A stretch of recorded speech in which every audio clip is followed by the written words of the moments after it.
The photo of my face was laminated. Laminated like a restaurant menu with my driver's license picture blown up to an 8x10 disaster that made me look like a criminal on America's Most Wanted. Brittany had actually spent money at Kinko's to make sure my humiliation would be weatherproof.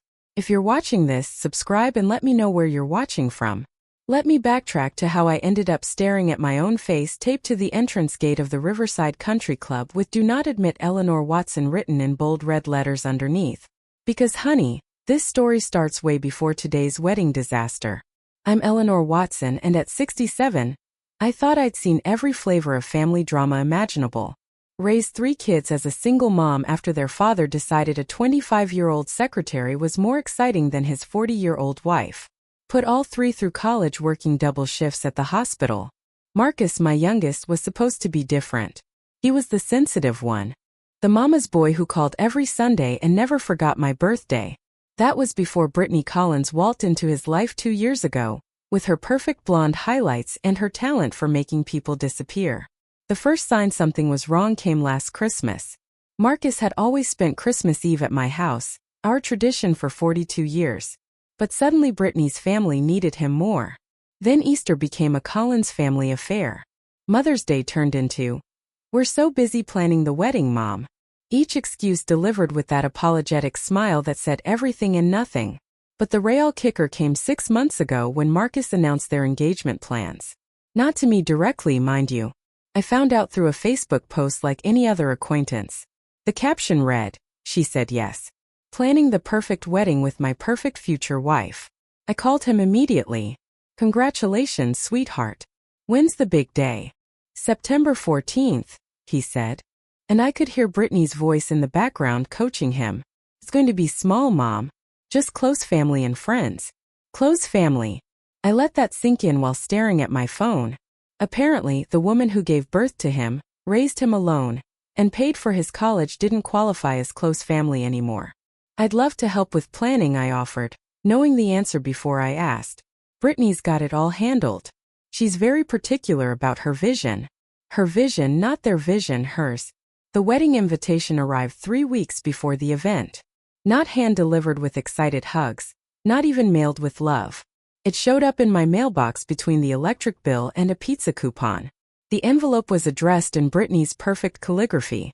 "Mrs. Eleanor Watson and guest," as if I was some distant relative they felt obligated to include. I should have known then what I was walking into. Should have recognized the signs of a woman who saw me as competition for her husband's attention. But I'm old-fashioned that way. I believed family mattered. I believed my son would never let anyone treat his mother like garbage. Well, live and learn, and as they say. So there I stood at 2 p.m. on September 14th, 2025, dressed in my best navy dress and pearl necklace, staring at my own face with a big red "Do Not Admit" stamped across it like I was some kind of wedding crasher. The young security guard looked as embarrassed as I felt. "Ma'am, I'm sorry, but I have strict instructions." "I can see that, honey." I pulled out my phone and took a picture of the sign. "Tell me, do you think this is normal wedding protocol?" His face turned red. "I don't know, ma'am. I just follow orders." That's when I realized something that would change everything. This wasn't spontaneous cruelty. This was planned, calculated. Brittany had spent time and money ensuring I would be humiliated in the most public way possible. And that meant she was afraid of something. 20 minutes later, I was sitting in my car in the country club parking lot, scrolling through my contacts for a number I hadn't called in 15 years. My hands weren't shaking from hurt anymore. They were shaking with something much more dangerous. Fury. See, most people don't know much about my late husband Robert's family. Robert Watson died in March 2020, right at the start of the pandemic, and I'd grieved quietly, privately, the way he would have wanted. But Robert had a brother, a very successful, very connected brother who'd made quite a name for himself in Philadelphia's legal circles. Thomas Watson, corporate attorney, family law specialist, and according to his website, expert in matrimonial investigations and asset protection. The phone rang twice before a familiar voice answered. "Thomas Watson." "Tom, it's Eleanor, Robert's widow." Silence then. "Eleanor, good Lord, how are you? It's been too long, I know. Listen, I need a favor. A big one. Anything." "What's wrong?" I told him everything. The gradual isolation, the Facebook announcement, the laminated photo at the gate. By the time I finished, Tom was silent for so long, I thought the call had dropped. Tom, you still there? I'm here. Eleanor, what you're describing, this level of deliberate exclusion from a family event, it suggests something deeper is going on. What do you mean? In my experience, when someone goes to this much trouble to keep a parent away from their child's wedding, they're usually hiding something significant. My heart started beating faster, like what could be financial, could be personal, could be both. Tell me about this Brittany. What do you know about her background? I realized with growing unease that I knew almost nothing. She works in marketing, I think. Met Marcus at some conference. She's from money apparently. Her father owns some kind of business. What's her maiden name? Collins. Brittany Collins. I heard typing in the background. Eleanor, I'm going to make some calls. Can you give me 2 hours? What kind of calls? The kind that tell us who we're really dealing with. Stay by your phone. After hanging up, I sat in my car watching well-dressed guests arrive for my son's wedding. Couples laughing, families posing for photos, everyone celebrating love and new beginnings. Everything I should have been part of. Instead, I was conducting a background investigation on my new daughter-in-law from a parking lot. My phone buzzed with a text from Marcus. Mom, heard there was some confusion at the gate. Brittany says the security company made a mistake with the guest list. So sorry. Can you come back? A mistake? Right. The same kind of mistake that requires lamination and red ink. I texted back. Already left. Have a wonderful wedding. His response came immediately. Please come back. It's important to me that you're here. Important enough to override his wife's mistake. I doubted it. This felt like damage control. Someone had probably seen my photo and asked uncomfortable questions. I was about to drive away when my phone rang. Tom's name appeared on the screen. That was fast. I answered, Eleanor, we need to talk in person. How soon can you get to Philadelphia? Something in his tone made my blood run cold. Tom, what did you find? Not over the phone. Trust me on this. How soon? I looked back at the country club where my son was probably saying I do to a woman who just tried to ban his mother from the ceremony. I can be there in 2 hours. Good. Come straight to my office. And Eleanor, don't mention this conversation to anyone. Not even Marcus. Not yet. The line went dead, leaving me staring at my phone in the empty parking lot. Whatever Tom had discovered in his 2 hours of phone calls, it was serious enough that he wouldn't discuss it over the phone. Serious enough that he wanted to see me immediately. Serious enough that he was telling me to keep secrets from my own son. I started my car and pulled out of the country club parking lot, leaving my son's wedding behind. But I had a feeling this was just the beginning of the story, not the end. And somehow, I suspected Brittany Collins had just made the biggest mistake of her life. Tom's office in downtown Philadelphia looked exactly like what you'd expect from a successful family attorney. Mahogany everything. Law books that probably cost more than my car, and a view of the city that screamed, I win cases. He'd aged well since Robert's funeral. Still tall, still commanding, but with silver hair that made him look distinguished rather than old. The family resemblance to Robert was striking. Same intelligent green eyes. Same way of leaning forward when something had his complete attention. Eleanor, sit down. You want coffee, water, something stronger? Tom, just tell me what you found. He pulled out a manila folder thick enough to choke a horse. Brittany Collins isn't who she says she is. My stomach dropped. What do you mean? I mean, her name is Brittany Collins now, but it wasn't always. 3 years ago, she was Brittany Mitchell. Before that, Brittany Rodriguez. And before that, he flipped through papers. Brittany Chun, she's been married before 3 times, all to wealthy men. All marriages ended in divorce settlements that left her significantly better off than when she started. I felt the room spin slightly. You're saying she's a professional wife? Yes. What's more interesting is the pattern. She targets men who've recently lost parents, particularly men who stand to inherit significant assets or life insurance payouts. The words hit me like ice water. Robert's life insurance, the policy that paid out $750,000 when he died. Money that would eventually go to Marcus as my sole heir. Tom, Marcus doesn't have that kind of money. He's a middle management accountant. Tom's expression grew darker. Eleanor, What exactly did Marcus tell you about how they met? Some conference, a business thing. I think it was a grief counseling seminar. Young widows and widowers rebuilding after loss. Except Marcus wasn't a widower. My hands started trembling. What? The seminar was specifically for people who'd lost spouses.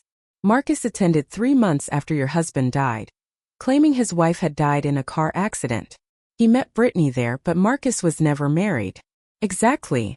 So, either your son has been living a complete lie for the past 2 years, or someone coached him on what to say to make himself attractive to a certain type of woman. I thought about the changes in Marcus after he started dating Brittany. The new clothes, the new apartment, the sudden interest in investments and building wealth, the way he'd started asking careful questions about my finances, my insurance policies, my plans for retirement. There's more, Tom continued. Brittany's last husband, Michael Collins, died in a boating accident 6 months after they married. Ruled accidental, but the circumstances were questionable. Died. She's not just a professional wife, Eleanor. She's a widow. 4 times over, and every single husband left her everything. The room felt like it was tilting. I gripped the arms of my chair to keep steady. Are you saying she kills her husbands? I'm saying she has a pattern. She meets grieving men, marries them quickly, and within a year she's collecting life insurance payouts. Whether through divorce or death, she always comes out ahead. We have to warn Marcus. Do we think about it, Eleanor? Your son lied his way into that grief counseling group. He's been asking about your finances.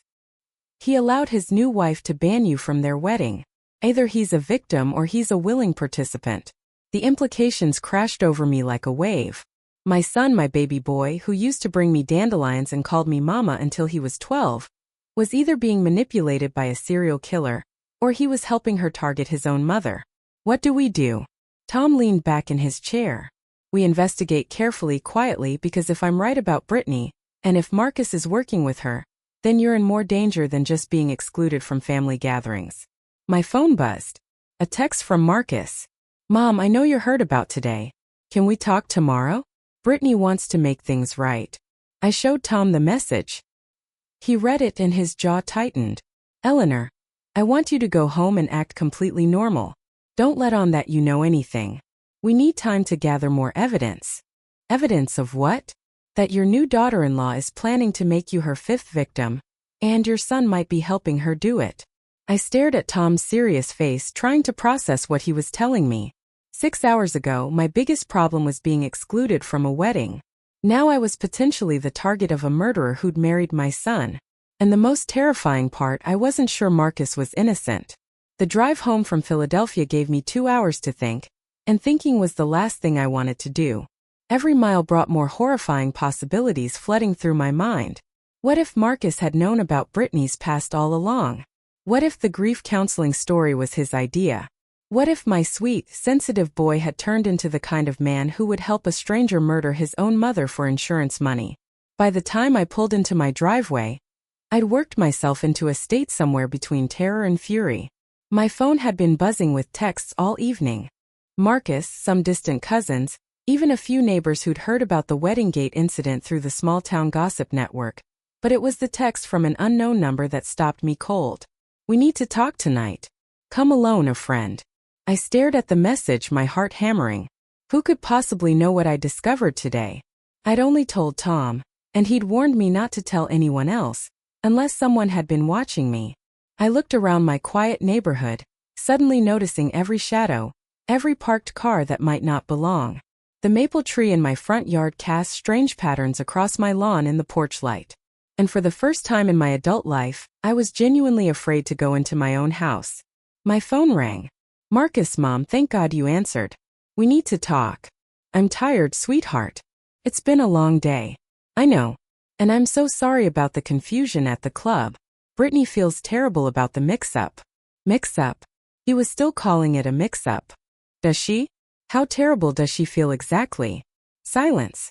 Then, Mom, you sound angry. Angry? I forced a laugh. Why would I be angry? It's not every day a mother gets banned from her son's wedding like some kind of criminal. But hey, these things happen, right? The security company screwed up the guest list. Brittany's handling it. She's firing them and demanding a full apology. More lies. each one delivered with the same patient tone he'd been using for months. When had my son become such an accomplished liar? Marcus, honey, can I ask you something? Of course. How exactly did you and Brittany meet? I know you said a conference, but what kind of conference? Another pause. Longer this time. Just a business thing. Why? I'm curious about my new daughter-in-law. We haven't had much chance to talk, you know, given how busy she's been planning your perfect wedding. Mom. His voice carried a warning I'd never heard before. What's really going on? You've been acting strange for weeks. Strange? I'd been acting strange. Not him. Not his wife who'd banned me from their wedding. Me? I've been thinking about your father lately, I said, deciding to test Tom's theory about his life insurance policy, about how that money will eventually come to you when I'm gone. Dead silence. Marcus, you still there? Why are you talking about insurance policies? Because I'm 67 years old, and smart people plan ahead. I've been thinking about updating my will, maybe setting up a trust. Brittany seems like a sensible girl. Maybe she has some advice about financial planning. You don't need to worry about that stuff yet, Mom. You're healthy. You've got years ahead of you. But his voice was tight now.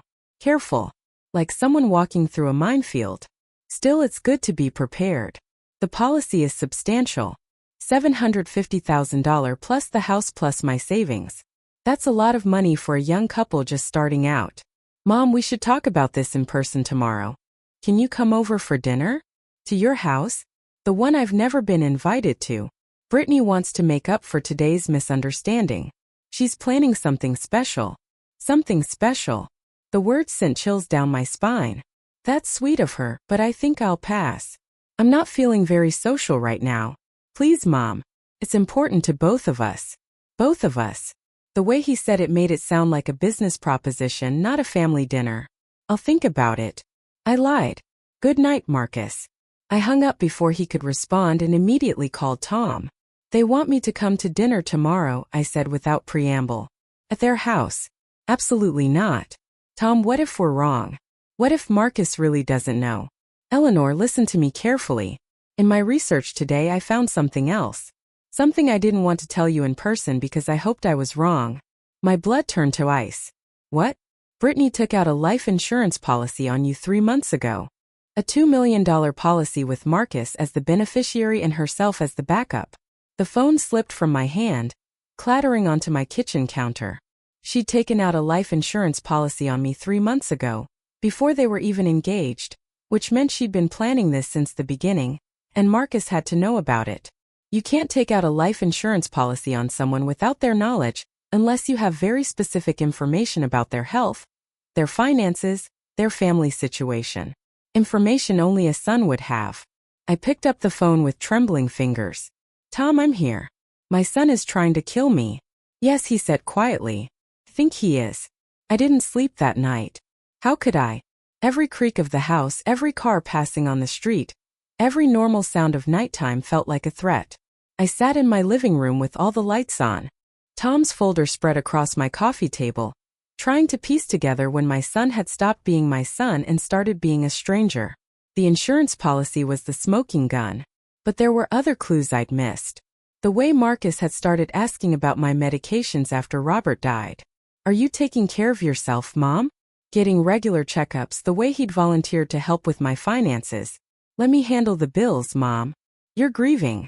You shouldn't have to worry about this stuff. I thought he was being caring, protective. Instead, he'd been gathering information for his wife's business plan. At 6 a.m., exhausted but wired on adrenaline and coffee, I made a decision. I was going to their dinner tonight, but not alone and not unprepared. First, I called Tom. I need you to do something that might not be strictly legal. I'm listening. I need you to bug me, wire me up, record everything. If they're planning to kill me, I want evidence. Eleanor, that's incredibly dangerous. More dangerous than ignoring this and hoping it goes away. Tom, that woman has killed 4 husbands. She's taken out a $2 million life insurance policy on me. My son is lying to my face about how they met. I'm already in danger. At least this way we might be able to stop them. Silence. Then I know someone.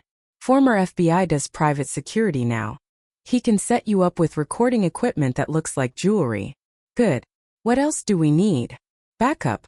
Someone watching the house while you're inside. Can your FBI friend handle that too? Yes.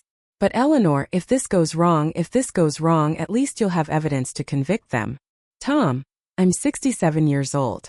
I've buried a husband, raised 3 kids alone, and survived more heartbreak than anyone should have to. I'm not going to let some blonde gold digger and my own son scare me into hiding. The recording equipment arrived at 3:00 p.m., delivered by a serious-looking man in his 50s, who introduced himself simply as Jake. The microphone was disguised as a pearl pendant, nearly identical to the ones I already owned. The battery pack was built into what looked like a normal leather purse. Voice activated, Jake explained, showing me the simple controls. Records. Everything within 20 feet. Battery lasts 8 hours. If you're in real danger, press this button twice, and my team will be inside the house in 30 seconds. Your team, 3 men positioned around the property. If you need immediate help, we'll be there. I looked at myself in the hallway mirror, wearing a wire to dinner with my son. 6 months ago, the most exciting thing in my life was deciding between 2 different brands of cat food. Now, I was conducting a sting operation against my own family. Marcus called at 5 p.m. Mom, you're still coming tonight, right? Brittany's been cooking all day. I'll be there at 7. Great. And Mom, Brittany really wants to clear the air about yesterday. She feels terrible about the misunderstanding. Misunderstanding? He was still calling it that. I'm sure she does, sweetheart. The drive to their house should have taken 15 minutes. I stretched it to 30, taking the long way, giving Jake's team time to get into position. The house was in one of those new developments where every lawn looks like it was measured with a ruler, and every mailbox costs more than most people's monthly grocery budget. Perfect for a professional wife who specialized in marrying men with money. Brittany answered the door wearing a white sundress that probably cost more than my car payment. Her smile so bright it could have powered the city grid. Eleanor, I'm so glad you came. I've been sick about yesterday's mix-up. Come in. Come in. The house was exactly what I'd expected. All gray and white and chrome. The kind of place that looked like a magazine spread but felt like no one actually lived there. No family photos, no personal touches, nothing that suggested real people with real lives. Something smells wonderful, I said, playing my part. Beef Wellington? Marcus mentioned it was one of your favorites. It wasn't. I'd never eaten beef Wellington in my life, but Marcus wouldn't know that. We'd never talked about fancy food, which meant either Brittany was guessing or she'd gotten her research confused with one of her other victims. How thoughtful. Where is Marcus putting wine in the refrigerator? He'll be right out. Can I get you a drink? I made a special cocktail. Elderflower and gin. Very refreshing. Just water for now, thanks. She looked disappointed but quickly recovered. Of course, you must be tired after yesterday's stress. I still can't believe that security company put your name on the exclusion list by mistake. There it was again. The lie told with such conviction that I almost believed it myself. Marcus appeared from the kitchen carrying a bottle of wine and wearing the same false smile as his wife. Mom, you look great. How are you feeling? Oh, you know how it is at my age. Every day above ground is a good day. They exchanged a quick glance that I might have missed if I hadn't been looking for it. Don't say things like that, Mom. You're going to live forever. No, I realized with crystal clarity. They really didn't want me to live forever. But they were about to find out that this old lady wasn't going down without a fight. Dinner was a masterpiece of psychological warfare disguised as family bonding. Brittany had clearly done her homework. She asked about my garden, my book club, my volunteer work at the animal shelter. All the right questions delivered with perfect timing and genuine seeming interest. Marcus played the devoted son, asking about my health, my sleep, whether I'd been taking my vitamins. To anyone watching, we looked like a normal family working through a minor misunderstanding. But I caught the looks they exchanged when they thought I wasn't paying attention. The little nods, the raised eyebrows, the silent communication of 2 people executing a plan. Eleanor, Marcus tells me you've been having some trouble sleeping lately, Brittany said as she served dessert. A beautiful lemon tart that probably came from the most expensive bakery in town. I hadn't told Marcus anything about sleeping problems because I didn't have sleeping problems. Oh, you know how it is. Sometimes my mind races at night. That's so common at your age. My grandmother had the same issue. Her doctor prescribed something wonderful. Really helped her relax. What kind of something? Marcus leaned forward. Actually, Mom, we've been talking and we think you might benefit from seeing Dr. Peterson. He's Brittany's family doctor. Specializes in older patients. Older patients.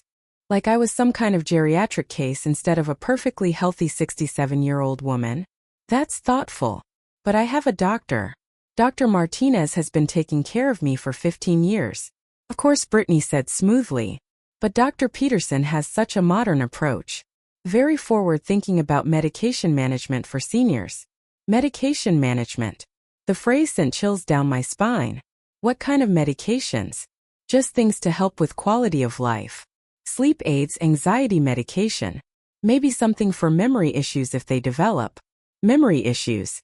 They wanted to drug me until I was too confused to manage my own affairs. Classic elder abuse dressed up as caring concern. I don't have memory issues. Not yet, Marcus said. But prevention is important. Dr. Peterson believes in staying ahead of these things. How considerate of him. And how exactly did this topic come up between you two? Another look passed between them. Brittany recovered first. Marcus mentioned that you seem forgetful lately. Nothing serious, just little things. We thought it might be stress from losing Robert. Forgetful. I hadn't been forgetful about anything, but I was starting to understand their strategy. Establish a pattern of concern about my mental capacity. Get me on medications that would actually cause confusion and memory problems. Then use my deteriorating condition to justify taking control of my finances. Brilliant, really. And it would have worked if I hadn't figured it out. Well, I said, taking a bite of the lemon tart. I appreciate your concern, both of you. It means so much to know my family is looking out for me. Always, Mom, Marcus said, his voice thick with fake emotion. We just want you to be safe and comfortable. Speaking of comfortable, Brittany said, we've been thinking about your living situation too. Here it comes, I thought. What about my living situation? That big house all by yourself? It must be lonely in all those stairs. What if you fell? I've been living in that house for 30 years. I think I can manage a few stairs. Of course you can, Marcus said quickly. But maybe it's time to think about something smaller. Easier to maintain. There are some beautiful senior communities. Senior communities. They wanted to move me into assisted living where someone else would control my daily routine, my visitors, my access to my own money. I'm not ready for a nursing home, Marcus. Not a nursing home, Brittany corrected. An active adult community, independent living with built-in support services. We've actually looked at a few places. They'd been house hunting for me without asking, without telling me. How thoughtful and expensive, I imagine. Well, yes, but that's what your savings are for. The equity in your house would more than cover the entrance fee, and your monthly expenses would actually be lower. Lower monthly expenses because I'd have signed over all my assets to pay the entrance fee. Standard operating procedure for this type of scam? Isolate the victim, control their environment, manage their money, then wait for nature to take its course. Except they weren't planning to wait for nature. It sounds like you've given this a lot of thought, I said carefully. We just want what's best for you, Marcus said. We love you, Mom. Love. He said it like he meant it, looking directly into my eyes with the same earnest expression he'd worn as a child when promising he hadn't broken my favorite vase. But this time I knew he was lying. And more importantly, he didn't know that I knew, which meant I had one advantage in this deadly game. They thought I was just a confused old lady who could be manipulated with fake concern and forced smiles. They were about to learn how wrong they were. Well, I said, setting down my fork and smiling at both of them. This has been such a lovely evening. Thank you for including me in your plans for my future. It's so nice to know you're both thinking about what's best for me. The look of satisfaction that passed between them told me everything I needed to know. They thought they'd won, but the game was just beginning. I left their house at 9:30 p.m. with hugs, promises to think about their suggestions, and a doggy bag of leftover beef Wellington that I planned to feed to my neighbor's garbage disposal. The recording device had captured every word, every pause, every carefully orchestrated manipulation. Jake was waiting in my driveway when I got home, leaning against a black SUV like some kind of suburban secret agent. How'd it go? He asked as I approached. They want to drug me, move me into assisted living, and manage my money until I conveniently die of natural causes. Did you get it all on tape? I patted my pearl necklace. Every lying word. Good. We need to move fast. Tom's already contacted a federal prosecutor. Turns out they've been tracking Brittany Collins across 3 states. You just gave them the evidence they needed. Federal prosecutor. This was bigger than I'd imagined. How long do we have? Maybe a week before they escalate. Based on the pattern with her other victims, she'll push hard for the doctor visit and the housing change. Once she gets you on medication and isolated, things move very quickly. I thought about Marcus' earnest face across the dinner table, talking about my safety and comfort while planning my destruction. Jake, can I ask you something? In your professional opinion, is my son a victim or a willing participant? He was quiet for a long moment. Mrs. Watson, in my experience, it's rare for someone to be completely innocent in these situations. Your son may have started as a victim, but those insurance forms, the dinner tonight, he's in it now. Whatever his original intentions were, the words hit harder than I'd expected. Some part of me had still been hoping Marcus was just manipulated, confused, led astray by a master manipulator, but the evidence said otherwise. What happens next? Tom will call you tomorrow with a plan. For now, act normal. If they contact you, be agreeable but don't commit to anything specific. And Mrs. Watson, don't eat or drink anything they give you. Nothing. After Jake left, I sat in my kitchen with a cup of tea, staring at the recording device. Such a small thing to contain such enormous betrayal. Tomorrow I would have to face my son, knowing he wanted me dead. Tomorrow I would have to pretend everything was normal while federal agents built a case against my own family. But tonight, I was just a mother grieving the loss of a child who was still alive. My phone buzzed with a text from Marcus. Thanks for coming tonight, Mom. Brittany was so happy to finally connect with you. Let's talk about Dr. Peterson tomorrow. I stared at the message for a full minute before responding. Had a lovely time. We'll think about everything we discussed. His reply came immediately. Love you, Mom.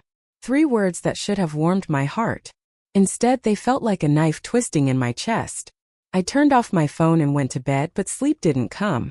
Instead, I lay in the darkness thinking about the little boy who used to climb into my bed during thunderstorms, who cried when he accidentally stepped on a butterfly, who told me every day until he was 8 that he was going to marry me when he grew up. Somewhere along the way, that little boy had become a man who could look me in the eye and plan my murder. And the worst part, I still loved him. Tom called at 7 a.m. with news that made my coffee taste like acid. The prosecutor wants to move fast. They're planning arrests within 48 hours. Both of them. Brittany definitely. Marcus, they're still building the case. But Eleanor, there's something else. Something we discovered overnight. I gripped the phone tighter. What now? Brittany's first husband, the one who supposedly died in a car accident 5 years ago. He didn't die. He's alive, living in witness protection. And he's been helping the FBI track her ever since. The room started spinning. What? David Chun faked his death to escape her. She'd been slowly poisoning him with prescription medications, the same pattern she used with the others. He figured it out, went to the FBI, and they helped him disappear while building a case against her. So, she thinks she's killed 5 people, but she's only actually killed 4. 3. Michael Collins, the boating accident victim, also alive, also in witness protection. Ella Lehner. This woman is sloppy. She's gotten away with it because she moves frequently and changes her name, but she's not as smart as she thinks she is. A bitter laugh escaped me. Smart enough to fool my son about that. The FBI wants to offer Marcus a deal, testify against Brittany, admit to his role in the conspiracy, and he'll do minimum security prison time instead of facing murder conspiracy charges. Prison time. My son was going to prison. How long? 2 to 5 years. Probably out in 3 with good behavior. I closed my eyes trying to process it all. 3 years. Marcus would be 45 when he got out. Still young enough to rebuild his life. If he was smart enough to take the deal. What if he doesn't cooperate? Then he goes down with her. Murder conspiracy. Insurance fraud. Elder abuse. He's looking at 20 to life. 20 to life for trying to kill his own mother. Tom, I need to see him before the arrests. I need to give him a chance to do the right thing. Ella Lehner, that's incredibly dangerous. If he's desperate, he's still my son. Maybe underneath all this, he's still the boy who used to bring me dandelions. Maybe he can still be saved. And if he can't, I thought about that for a long moment. Then at least I'll know I tried. Tom arranged a meeting for that afternoon. Neutral location, FBI surveillance, every precaution possible. But I insisted on seeing Marcus alone first, giving him one last chance to confess, to choose his mother over his murderous wife. The coffee shop was nearly empty at 3:00 p.m. on a Tuesday. Marcus was already there when I arrived, sitting in a corner booth with his back to the wall. He looked terrible, pale, exhausted, like he hadn't slept any better than I had. "Mom, thanks for meeting me. We need to talk about last night." "Yes, we do. Brittany's concerned that you seemed resistant to our suggestions. She thinks maybe we came on too strong. Still lying, still manipulating, even now when everything was about to fall apart. Marcus, I'm going to ask you a question, and I want you to think very carefully before you answer. Okay, do you know who your wife really is?" His face went very still. "What do you mean?" "I mean, do you know about her previous marriages, her previous names, her previous widowhoods?" The color drained from his face completely. "Mom, do you know about the life insurance policy she took out on me?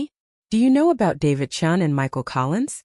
He started to stand up, but I grabbed his wrist. "Sit down, Marcus. We're going to finish this conversation. How do you?" He slumped back into the booth. "Who told you? Does it matter? What matters is that you have a choice to make right now. Today you don't understand. It's not what you think. Then explain it to me." He looked around the coffee shop like a trapped animal, then leaned forward and lowered his voice. "She said she would kill you anyway if I didn't help. She said if I cooperated, she'd make it quick, painless. If I didn't, she'd make you suffer." The words hit me like a physical blow. "So, you chose to help her murder me to spare me pain? I thought maybe I could protect you somehow. Find a way to warn you or stop her." Or he buried his face in his hands. "God. Mom, I'm so sorry. I never wanted any of this." For the first time in days, I heard my real son's voice. Scared, ashamed, but real. "Marcus, look at me." He raised his head and I saw tears in his eyes. "The FBI is going to arrest both of you tomorrow, but they're offering you a deal. Testify against Brittany, and you'll do minimum time instead of life in prison." "How do you know about the FBI?" "Because I've been working with them, because I'm not the helpless old lady you and your wife thought I was." He stared at me in shock. "You what?" "I recorded everything last night. Every lie, every manipulation, every plan to drug me and steal my money. It's all on tape, Marcus." "Oh God." He started shaking. "Oh God, she's going to kill me when she finds out." "No, she's not, because she's going to be in federal custody. The question is whether you'll be in the cell next to her or whether you'll take the deal and testify against her." "I can't. She'll." "Marcus." I reached across the table and took his hand. "She can't hurt anyone anymore. It's over. But you have to choose right now whether you want to save yourself or go down with her." He was quiet for a long time, staring at our joined hands. Finally, he whispered, "What kind of deal?" The next morning, I woke up to the sound of police sirens. Not unusual in any neighborhood, but these were close. Very close. I looked out my bedroom window and saw them. 3 black SUVs parked in front of the house 2 streets over. Marcus and Brittany's house. My phone rang. "Tom, it's happening now. Marcus called his contact at the FBI at midnight last night. He's taking the deal." Relief flooded through me, so suddenly I had to sit down on my bed. He's cooperating. Full cooperation. He's telling them everything. How Brittany recruited him. How she coached him to lie about his background. How she planned to kill you. Elainer, your son is saving his own life and helping put away a serial killer. Through my window I could see neighbors gathering on their lawns, pointing and whispering. In a few hours the whole town would know that Marcus Watson had been arrested for conspiracy to commit murder. That his wife was a serial killer, that his own mother had been the target. The gossip would be unbearable, but I didn't care. Marcus was alive and he was doing the right thing. Finally, what happens now?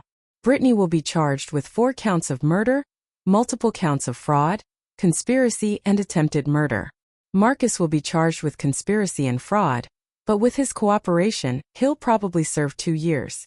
2 years. It seemed like nothing compared to what could have happened. "Tom, can I see him before?" He asked the same thing. The FBI will allow 1 supervised visit before his sentencing. The visit took place 3 days later in a sterile conference room at the federal building. Marcus was wearing an orange jumpsuit that made him look younger than his 42 years. When he saw me, he started crying before I even sat down. "Mom, I'm so sorry. I'm so incredibly sorry. I know you are, sweetheart. I never meant for it to go this far."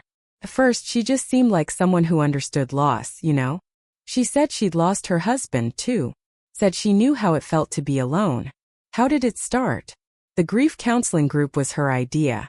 She said I needed to process Dad's death better, that I was carrying too much anger. She helped me see that you've been controlling, that you used guilt to manipulate me. The oldest trick in the book. Convince the victim that their support system is actually the enemy. And I believed her, Marcus continued. She was so smart, so beautiful, so understanding. She made me feel like I was the only person who'd ever truly understood her. When did you realize what she really was? Not until after we were married. She started asking detailed questions about your health, your finances, your daily routine. When I asked why she was so interested, she said she wanted to help me plan for your future care. And then she showed me the insurance policy. Said it was just smart planning, that all families did things like this. But something felt wrong about it. The amount was so high and she'd filled out all the paperwork without telling me. That's when you should have come to me. I tried to back out. I told her I'd changed my mind, that I couldn't go through with it. That's when she told me about her other husbands. My blood ran cold. She confessed. She said if I tried to leave her or warn you, she'd kill you anyway and make it look like I did it. She had contingency plans, Mom. Photos of me at your house, copies of my key. Evidence that would make it look like I'd been planning it alone. The level of manipulation was staggering. Brittany had trapped my son as thoroughly as she'd trapped her other victims. Why didn't you come to the police? With what proof? Her word against mine. She was careful. Mom, everything looked innocent on the surface. The insurance policy, the doctor referrals, the housing suggestions, it all looked like a loving family taking care of an aging parent. He was right. Without inside knowledge, without recorded conversations, it would have looked like normal family planning. Marcus, what you did recording that conversation with the FBI, agreeing to testify, that took courage. Took you showing me I had a choice. Until that moment in the coffee shop, I thought I was trapped. I thought there was no way out that didn't end with you dead. We sat in silence for a moment. Or both of us processing the enormity of what had almost happened. Mom, will you forgive me? I know I don't deserve it, but you're my son. Of course I forgive you. Will you wait for me? I know 2 years is a long time. Marcus, I waited 42 years for you to grow up and become the man I raised you to be. I can wait 2 more years for you to come home. He smiled through his tears. The first genuine smile I'd seen from him in over a year. I love you, Mom. I love you too, sweetheart. And when you get out, we're going to start over. Clean slate. Promise. Promise. The trial made national news. Black Widow's Web. How a serial killer targeted families through grief counseling ran on the front page of newspapers across the country. Brittany Collins became the face of predatory manipulation, and our small town became ground zero for a media circus. I testified for 3 days, telling the court about the laminated photo, the dinner conversations, the systematic isolation from my son. The prosecution used the recordings from that final dinner to devastating effect, playing Brittany's voice as she discussed medication management and housing changes with chilling calculation. Marcus testified for 2 days, detailing how Brittany had recruited him, manipulated him, and ultimately threatened him into compliance. His testimony was crucial in establishing her pattern of operation and her psychological control techniques. The defense tried to paint Marcus as the mastermind and Brittany as another victim, but the evidence was overwhelming. David Chun and Michael Collins, her supposedly dead husbands, testified via video link from witness protection. Their stories were eerily similar to what she'd attempted with Marcus and me. Brittany showed no emotion throughout the trial. She sat at the defense table in a conservative blue suit, taking notes and whispering to her lawyers as if this was all a minor business disagreement. Only once did I see her mask slip, when the prosecutor played the recording of her discussing my memory issues and need for medication management. For just a moment, her eyes met mine across the courtroom, and I saw pure rage. The jury deliberated for less than 4 hours, guilty on all counts, for life sentences without the possibility of parole.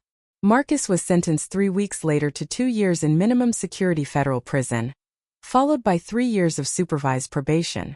He would serve his time at a facility in North Carolina that focused on white-collar criminals and first-time offenders. As I watched my son being led away in handcuffs, I felt a complex mix of emotions. Relief that justice had been served, grief for the years we'd lost to Brittany's manipulation, hope that he would use his time in prison to truly understand what he'd done and why. But mostly I felt proud.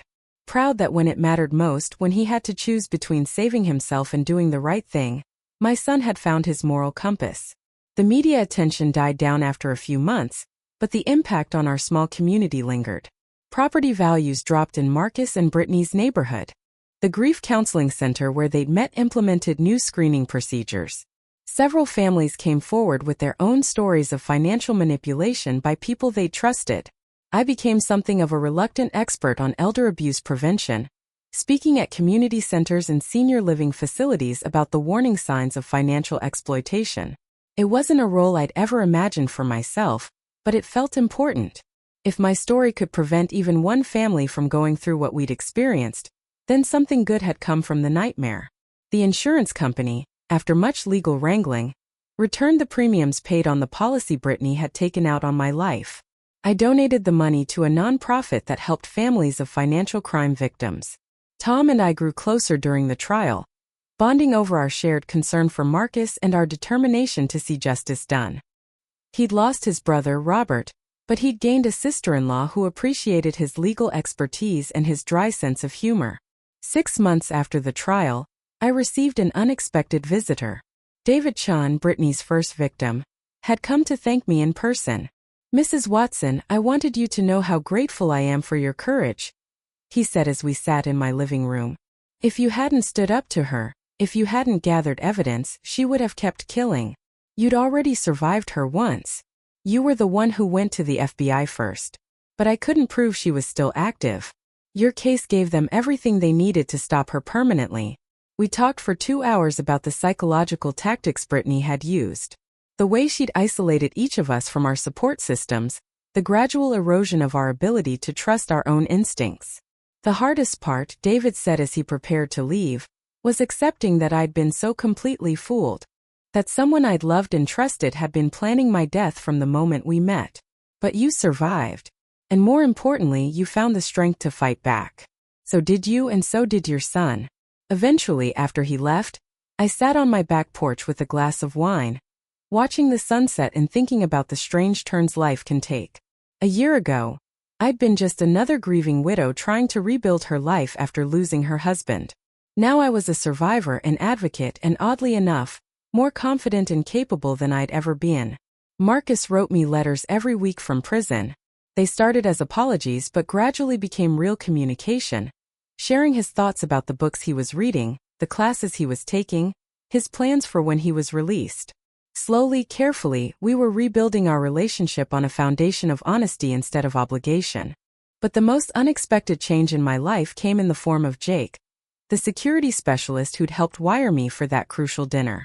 What had started as a professional relationship had evolved into friendship and then into something deeper. "You know," he said one evening as we walked through the park near my house, "I've been in the security business for 20 years, and I've never met anyone as brave as you." Brave. I was terrified the entire time. Brave isn't the absence of fear. It's doing what needs to be done despite the fear. Well, when you put it that way, Eleanor Watson, you took on a serial killer and won. You saved your son's life and probably prevented other murders. If that's not heroic, I don't know what is. I looked at this kind, strong man who'd helped me through the darkest period of my life, and realized something remarkable had happened. At 67, I'd fallen in love again. But that's a story for another day. Marcus came home on a Tuesday in October, 2 years and 3 months after he'd been arrested in our driveway. I was waiting for him at the prison gates with Jake and Tom, clutching a welcome home sign that felt simultaneously appropriate and absurd. He looked different, older definitely, but also cleaner somehow. The desperate, haunted expression he'd worn during the trial was gone, replaced by something calmer and more settled. "Hi, Mom." "Hi, sweetheart." We hugged for a long time while Tom and Jake pretended to be fascinated by the prison architecture. The drive home was quiet at first. Marcus stared out the window at familiar landscapes he hadn't seen in over 2 years. while I gripped the steering wheel and tried to think of something to say that wouldn't sound forced or artificial. Finally, he spoke. Mom, I wrote you a letter last week, but I didn't send it because I wanted to say this in person. Okay, I know you've forgiven me. You've told me that in every letter, every phone call, every visit, but I need you to know that I understand now why forgiveness isn't enough. I glanced at him in the rearview mirror. What do you mean? I mean, I spent 2 years in therapy, Mom. Individual therapy, group therapy, family systems therapy. I had to really examine what I did and why I did it. And the truth is, even before Brittany, I was taking advantage of you. This was not the conversation I'd expected to have on his first day home. Marcus, no. Let me finish. The mortgage payments to Rebecca and Richard that you covered because I asked you to. The time I borrowed money from your emergency fund for my business investment that failed. The way I'd guilt you into babysitting or helping with projects by implying you owed it to me because Dad wasn't around. I pulled into a rest stop and turned around to face him. You were a single father. I wanted to help, but I manipulated you into helping more than you should have. I used your love for me as a tool to get what I wanted. Brittany didn't create that pattern. She just exploited it. The honesty in his voice was startling. This was not the Marcus who'd gone to prison. Defensive, angry, blaming everyone but himself. This was a man who'd done the hard work of looking at his own behavior. What are you saying? I'm saying I want to earn your trust back, not just receive your forgiveness. I want to prove that I can be the son you deserve, not just the son you love. How do you want to do that? I got my real estate license while I was inside. I want to help people buy and sell homes honestly, ethically. I want to build a life based on integrity instead of manipulation. That sounds like a good plan, and I want to pay you back. Every dollar I ever took from you with interest. It'll take time, but I want to make it right. I studied his face, looking for signs of the old Marcus, the one who'd made promises he hadn't kept. But all I saw was sincerity and determination. Marcus, you don't have to. Yes, I do. Mom, I almost helped someone murder you for money. There's no amount of apology that erases that. But maybe if I spend the rest of my life proving that I've changed, maybe someday we can have a real relationship again. We have a real relationship now. We have a mother-son relationship built on your capacity for unconditional love. I want us to have a relationship built on mutual respect and genuine affection. I got out of the car and walked around to his door. When he stepped out, I hugged him again, harder this time. Marcus, I love who you're becoming. I love who you've always been. And I'm sorry it took me almost losing you to really see it. We drove the rest of the way home in comfortable silence. Jake had prepared dinner for us. Nothing fancy, just spaghetti and meatballs and a salad. Tom joined us and we sat around my kitchen table like a family. Not the family any of us had been born into, but the family we chosen to build from the wreckage of betrayal and manipulation. After dinner, Marcus and I sat on the back porch while Tom and Jake cleaned up. The October air was crisp, and the maple tree in my yard was showing off its fall colors. Mom, can I ask you something? Of course. Are you happy? Really happy? I thought about the question seriously. 2.5 years ago, I'd been a grieving widow, isolated and vulnerable to predators. Today, I was engaged to a wonderful man, had a meaningful relationship with my brother-in-law, spoke regularly at conferences about elder abuse prevention, and had helped put a serial killer behind bars for life. Yes, I said finally. I'm really happy. Good. You deserve to be happy. So do you, Marcus. And I think you're going to be. I hope so. I'm going to work really hard at it. My phone buzzed with a text from Jake. Taking Tom home. See you tomorrow. Love you. I smiled and texted back. Love you too. Marcus noticed my expression. You know, I never got to meet Jake properly before. Everything happened. He seems like a good man. He is. He saved my life, you know. Not just that night at dinner, but afterward. He helped me remember that I was strong enough to survive anything. Are you going to marry him? Maybe. Probably. We're taking it slow. I'm glad you found someone. Mom, you shouldn't be alone. I wasn't alone. I had you. No, you had the idea of me. The version of me you wanted to believe existed. But the real me was too selfish to see how much you needed companionship and support. Marcus, stop beating yourself up. You're here now, and you're present in a way you never were before. That's what matters. We sat quietly for a while, watching the stars come out in the darkening sky. Mom, yes. Thank you for not giving up on me. Thank you for coming back to me. I love you. I love you too, sweetheart. Welcome home. 3 months later, Jake and I got married in my backyard with Marcus walking me down the makeshift aisle and Tom officiating. It was a small ceremony, just us, a few close friends, and the family we'd built from the ashes of betrayal. As I stood under the maple tree where I'd sat so many evenings grieving my old life, I realized something profound. Sometimes the worst thing that happens to you becomes the doorway to the best thing that happens to you. Brittany Collins had tried to destroy my family, steal my money, and end my life. Instead, she forced me to discover strength I didn't know I possessed, helped me find love I thought was lost forever, and given me a purpose that made every day meaningful. Sometimes justice isn't just about punishment. Sometimes it's about the beautiful life you build after surviving someone else's evil. And sometimes, if you're very lucky, you get to share that beautiful life with the people who helped you fight for it. Thanks for listening. Don't forget to subscribe and feel free to share your story in the comments. Your voice matters.